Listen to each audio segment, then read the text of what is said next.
శ్రీమాత్రాయ నమః. మనం ఈరోజు ప్రతి ఒక్కరు అడుగుతుంటారు ఏంటంటే, నాకు లక్కీ కలర్ ఏమిటండి, లక్కీ కలర్ ఏమిటి అంటే, అది మీ పర్సనల్ చార్ట్ బట్టి ఉంటుంది యాక్చువల్గా. కాకపోతే జనరల్గా ఉంటుంది కదా అని అడుగుతుంటారు. ఆ విషయం నేను మీకు చెప్తున్నాను ఈరోజు. లక్కీ కలరు ఏ క్షేత్రానికి వెళ్తే మీకు మంచిది. అదేవిధంగా మరొక విషయం ఏంటంటే, సర్వసాధారణంగా ఇక్కడ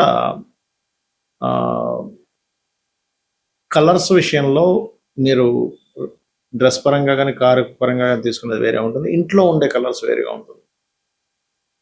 ఇది మెయిన్గా చూసుకోవాలి. అలాగే నెంబర్స్ కూడా అంతే. తులవారికి కనుక చూసుకున్నట్లయితే లగ్నాధిపతి శుక్రుడు అవుతాడు. వీళ్ళకి మంచి బ్యాలెన్సింగ్, అంటే ఏ విషయానైనా బాగా బ్యాలెన్స్ చేసుకునేటువంటి తత్వము, ఆ యొక్క టాలెంట్ చాలా బాగుంటుంది వీరికి. అయితే వీళ్ళకి లక్కీ నెంబర్స్ కానీ, లక్కీ కలర్స్ కానీ, లక్కీ ఏ క్షేత్రానికి వెళ్ళాలి అనేటువంటి అంశాలు చెప్తుంది నేనైనప్పటికీ చెప్పిస్తుంది సాక్షాత్ లలిత అమ్మవారిగా భావిస్తూ, లలిత అంబిక అమ్మవారి యొక్క అనుగ్రహం మీకు పరిపూర్ణంగా కలగాలని మనస్ఫూర్తి కోరుకుంటూ, ఇక్కడ ఎప్పుడైతే మీకు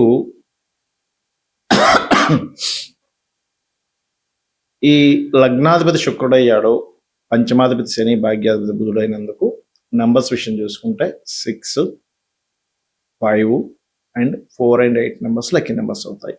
అయితే వీటిల్లో మీకు ఏది ఇంకా బెస్ట్ అనేటువంటిది మీరు మీ యొక్క డేట్ ఆఫ్ బర్త్ని బట్టి బర్త్ అండ్ డెస్టినీ నెంబర్స్ తీసుకొని అందులో ఏ ప్లానెట్స్ బాగున్నాయి అనేటువంటి ఫిల్టర్ చేసుకుంటే ఇంకా మంచిది అనమాట.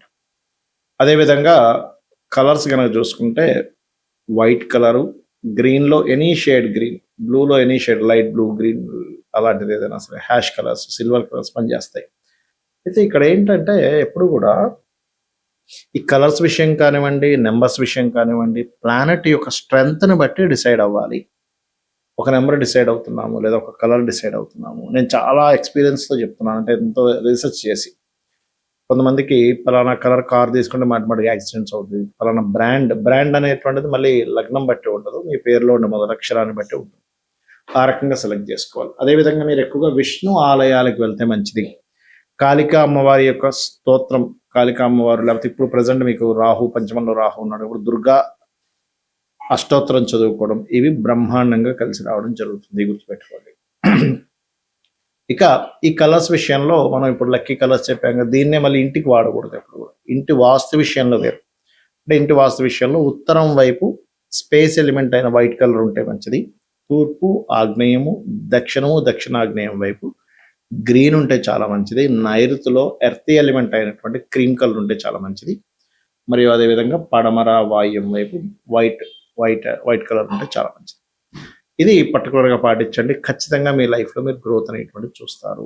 ఈ కలర్స్ విషయంలో కానివ్వండి, ఈ యొక్క నెంబర్స్ విషయంలో కానివ్వండి, ముందు మనం నెంబర్స్ విషయం చూసుకుంటే ఒక క్లారిటీ ఏంటంటే, ఒక్కొక్కసారి ప్రతి జాతకంలోని కూడా మనం లగ్న పంచమ భాగ్యాధిపతులు శుభంగా ఉండాలని రూల్ లేదు. ప్రతిసారి అంటే అందరి జాతకాల్లో బాగుండాలని రూల్ లేదు. లగ్న పంచమ భాగ్యాధిపతులు కూడా పాడవుతుంటారు. అప్పుడు మనం ఏం చేయాలంటే డేట్ ఆఫ్ బర్త్ తీసుకొని దాన్ని 2గా విభజించాలంటే బర్త్ నెంబర్, డెస్టినీ నెంబర్. మీరు ఉదాహరణకి 1లో పుట్టారు, 30 ఇయర్స్ లోపలైతే 1కు ఉన్నటువంటి నెంబర్ ఏదైతే ఉందో దానికి ఇచ్చే ఫ్రెండ్లీ నెంబర్స్ లక్కీ నెంబర్స్గా తీసుకోవచ్చు. 30 ఇయర్స్ దాటింది, డెస్టినీ నెంబర్ అంటే డేట్ని, మంత్ని, ఇయర్ని కూడితే వచ్చినటువంటి దాన్ని డెస్టినీ నెంబర్ అంటారు. దాన్ని తీసుకోవచ్చు, ఆ రకంగా చేసుకోవచ్చు.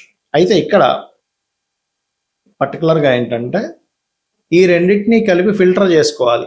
అంటే ఏ గ్రహం బాగుంది, సరే ఇక్కడ నెంబర్ పరంగా ఇప్పుడు 1 నుంచి తీసుకున్నాం. 1కి ఎవరు ఫ్రెండ్స్ అంటే 1కి 1, 2, 3, అదేవిధంగా 5 నెంబర్ లక్కీ నెంబర్ అంటాము. అండ్ అదేవిధంగా 9 నెంబర్ లక్ అని చెప్తుంటాం కదా, 7 నెంబర్ లక్ అని చెప్తుంటాం. అయితే ఈ వీటిల్లో ఏది బెస్ట్ అట్లా చూసుకోవాలి ప్రతి నెంబర్కి కూడా.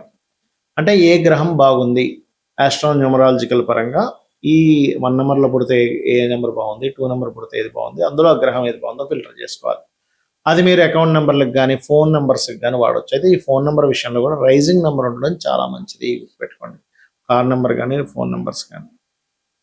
సమ్ టైమ్స్ మీరు అబ్జర్వ్ చేస్తే కనుక ఈ కార్ కలర్స్ విషయంలో కూడా ఇందాక మనం చెప్పుకున్న మేష లగ్నానికి అయితే కుజుడు శుభుడు రెడ్ తీసుకోవచ్చు, లేదా ఆరెంజ్ తీసుకోవచ్చు, లేదా వృషభ లగ్నానికి అయితే శుక్రుడు శుభుడవుతాడు, అదేవిధంగా బుధుడు శుభుడవుతాడు, అండ్ శని శుభుడవుతాడు.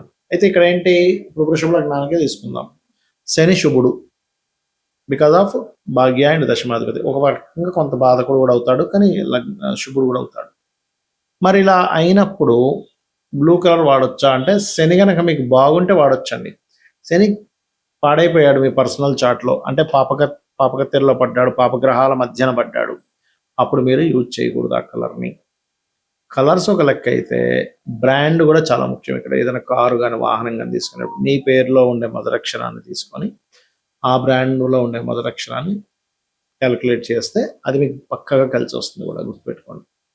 ఇక ఈ క్షేత్ర సంబంధించినటువంటి విషయాల్లో కూడా అసలు క్షేత్రానికి వెళ్ళొచ్చు అని చెప్తున్నారు. అసలు క్షేత్రానికి వెళ్ళి ఏం చేయాలి అక్కడ అనే విషయం కనుక చూసుకున్నట్లయితే, ఇక్కడ మీకు ఏ క్షేత్రం వచ్చినా, ఉదాహరణకి నరసింహస్వామి క్షేత్రం వచ్చింది, లేదా సుబ్రహ్మణ్య స్వామి క్షేత్రం వచ్చింది, లేదా సూర్య ఆలయం వచ్చింది, లేదా వెంకటేశ్వర స్వామి ఆలయానికి క్షేత్రానికి వెళ్ళాలని వచ్చింది. మీరు అక్కడికి వెళ్ళి మీ యొక్క కర్మ తగ్గడానికి 3 రాత్రులు నిద్ర చేయండి. అక్కడ 3 రాత్రులు. కాశీలాంటి క్షేత్రానికి వెళ్తే 7 రాత్రులు చేయాలి, 9 రాత్రులు చేయాలని చెప్తూ ఉంటారు. ఇంకా మంచిదన్నమాట. చేసి ఆ 3 రోజులు కూడా మీరు బ్రహ్మచర్యం పాటించాలి, గుర్తుపెట్టుకోండి. ఆ 3 రోజులు కూడా అనుక్షణం ఇంకా మీకు ఇంకా వేరే పని పెట్టుకోకూడదు. అక్కడికి వెళ్ళి మళ్ళీ మనం లౌకిక సంబంధించినటువంటి ఇక్కడ బిజినెస్లు ఏంటి, ఇక్కడ పరిస్థితి ఏమిటి, ఇక్కడ ఎవరు ఏం చేస్తున్నారని అక్కడ నుంచి మళ్ళీ ఇక్కడ సంబంధించిన లౌకిక సంబంధించిన విషయాలు మాట్లాడుకుంటూ ఉంటే మీరు క్షేత్రానికి వెళ్ళి వేస్ట్. అక్కడికి వెళ్ళామా ఇంకా మొత్తం అన్ని క్లోజ్ చేసి పడేసి ఆ దేవత సంబంధించిన దాంట్లోనే ఉండాలి. ఎందుకు అంటే మీ యొక్క కర్మని తగ్గించేటువంటి ఎనర్జీస్ క్షేత్రాలకు ఉంటాయి. కాబట్టి అక్కడికి వెళ్ళొచ్చేయండి. వచ్చిన తర్వాత కావాలంటే మీ లౌకిక సంబంధించిన దాంట్లో లేదు, అర్జెన్సీ ఉంది, దట్ ఈస్ డిఫరెంట్ కేస్. అదేవిధంగా ఏ క్షేత్రానికి అయితే వెళ్తారో అక్కడ ఎన్ని టెంపుల్స్ అయితే ఉన్నాయో అన్ని కవర్ చేసుకోండి. ఎట్టి పరిస్థితుల్లో క్షేత్రానికి వెళ్ళినప్పుడు అక్కడ ఉండేటువంటి సదుపాయాల గురించి పక్క వాళ్ళతో డిస్కస్ చేయడం, ఇక్కడ ప్రసాదం అంత బాగాలేదండి, అక్కడైతే భలే ఉంటుందని అనుకోవడం, లేకపోతే ఇక్కడ నీట్నెస్ లేదు, అక్కడైతే చాలా బాగుంటుంది అనుకోవడం. జడ్జిమెంట్లు చేయకండి దయచేసి. క్షేత్రానికి వెళ్ళి మీరు జడ్జ్ చేస్తూ కూర్చుంటే మీకు భక్తి అనేటువంటిది కనెక్ట్ అవ్వదు, భగవంతుడితో మీరు కనెక్ట్ అవ్వలేరు ఎట్టి పరిస్థితుల్లో. కాబట్టి ఇలాంటి మిస్టేక్స్ అస్సలు చేయకండి. ఎందుకంటే చాలా మంది అంటుంటారు, ఏమంటే మేము కాశీకి వెళ్ళాము, కంచికామాక్షి వెళ్ళాము, తిరుపతికి వెళ్ళాము, ఏంటో మాకు పనులు అవ్వట్లేదు. వెళ్తారు కానీ అక్కడ జడ్జి చేస్తూ ఉంటారు, లైన్లో నిలబడ్డారు, ఎంతో చాలా చూడట్లేదా. ఎందుకు మీరు లైన్లో నిలబడి చక్కగా మీరు ఆ దైవనామ స్మరణ చేసుకోండి. ఎందుకు చెప్తున్నా అంటే అవన్నీ కూడా డ్రాబ్యాక్స్ అవుతాయి మనకి. అంటే క్షేత్రం వెళ్ళిన ఫలితం కంటే కూడా పాప ఫలితాలు పడతాయి దానివల్ల. అందుకని జడ్జిమెంట్స్ చేయకండి క్షేత్రానికి వెళ్ళి. అది వాళ్ళు చూసుకునే వాళ్ళు సరిగా చూసుకోకపోతే వాళ్ళకి వస్తుంది పాపం, ఎవరైతే అధికారం ఉన్నారో వాళ్ళకి. ఇది మెయిన్గా. అదేవిధంగా క్షేత్రానికి వెళ్ళడానికి మీరు ముహూర్తాలు చూసుకోవాల్సిన అవసరం లేదు. చాలా మంది ఏం చేస్తారంటే, ఏమంటే ఈరోజు బాగుంది, వాళ్ళు వెళ్ళాం. పర్వదినాలు వేరు, పర్వదినాల కోసం మనం వెళ్తూ ఉంటాం, దట్ ఈస్ డిఫరెంట్. కానీ క్షేత్రానికి ఎటువంటి ముహూర్తం అక్కర్లేదు. కొన్ని క్షేత్రాల్లో అయితే అక్కడ ఎటువంటి నియమ నిబంధనలు కొన్ని, అంటే ఇప్పుడు అక్కడికి వెళ్ళి ఏదో అభిషేకం చేస్తున్నాం, అయ్యో నేను సరిగ్గా మంత్రం చదవలేకపోయాను, ఇక్కడ సరిగ్గా ఈ పూజ సరిగ్గా చేయించలేదు, ఈ హోమం అక్కర్లేదు. క్షేత్ర మహిమ అంటేనే మీరు ఎలా చేసినా మనసు పట్టి చేశారంటే కనెక్ట్ అయిపోతుంది. క్షేత్ర మహిమ అంటారు దాన్ని. కొంతమంది అక్కడికి వెళ్ళి అభిషేకాలు హోమాలు చేయించుకుంటూ ఉంటారు. అక్కడికి వెళ్ళినప్పుడు ఏమవుతుందంటే అక్కడ చేసేటువంటి విధానం ఎలాగైనా కానీ, మనం కొన్నిసార్లు నార్త్ సైడ్ ఉండే టెంపుల్స్కి వెళ్తుంటాం, కామాఖ్య కానీ కొన్ని ఉన్నాయి, తారాపీఠ్ ఇట్లాంటివి. వెళ్ళినప్పుడు అక్కడ ఏంటంటే వాళ్ళు ఏదో మంగళం మంగళం మంగళం ఏదో చేస్తారు. ఏమిట్రా ఏంటి అసలు సరిగ్గా, అసలు మనం మొత్తం కాన్సెప్ట్ స్టార్ట్ చేయడమే అరగంట సేపు ఉంటుంది దాని ప్రాసెస్. దాని తర్వాత అసలు పూజ ఒక 2-3 గంటలు ఉంటుంది, మంత్రం అంతా కూడా. ఇక్కడ ఏంటి 10 నిమిషాల్లో అయిపోయింది ఏంటి అనిపిస్తూ ఉంటుంది. అసలు వీళ్ళు చేశారో లేదో సరిగ్గా, మనకి ఫలితం వస్తుందో లేదో అని భయపడుతూ ఉంటాయి. ఏమీ భయపడకండి. క్షేత్రము, స్వయంభూ క్షేత్రాలు, ఆ ఫలితాలు అద్భుతంగా ఉంటాయి. టెన్షన్ పడకండి. ఎందుకంటే ఇంత క్లారిటీ ఎందుకు చెప్తున్నానంటే, కర్మని పూర్తిగా తగ్గించేటువంటి యోగం క్షేత్రానికి ఉంటుంది, పూర్వజన్మ కర్మని. అక్కడికి సిద్ధులు, దేవతలు, దివ్యం మనుష్యులు వీళ్ళందరూ వస్తూ ఉంటారు క్షేత్రాల దగ్గరికి, వాళ్ళు జపాలు చేసుకోవడానికి, తపస్సులు చేసుకోవడానికి. మనం ఏదైతే తపన పడుతూ అక్కడికి వెళ్ళామో, అయ్యో నాకు ఫలానా సంతానం లేదనో, లేకపోతే వివాహం అవ్వట్లేదనో, సెటిల్ అవ్వలేదనో, ఇదంతా తపన పడుతూ వెళ్తే, అక్కడ ఎంత నమ్మకంగా ఉంటే, అయ్యో స్వామివారు నమ్ముకున్నాడు కదా భక్తుల నుంచి, వాళ్ళు కూడా అనుగ్రహిస్తారన్న. కాబట్టి ఇవి చేయండి, అన్ని విధాలా మీకు బాగుంటుంది. శ్రీమాత్రే నమః.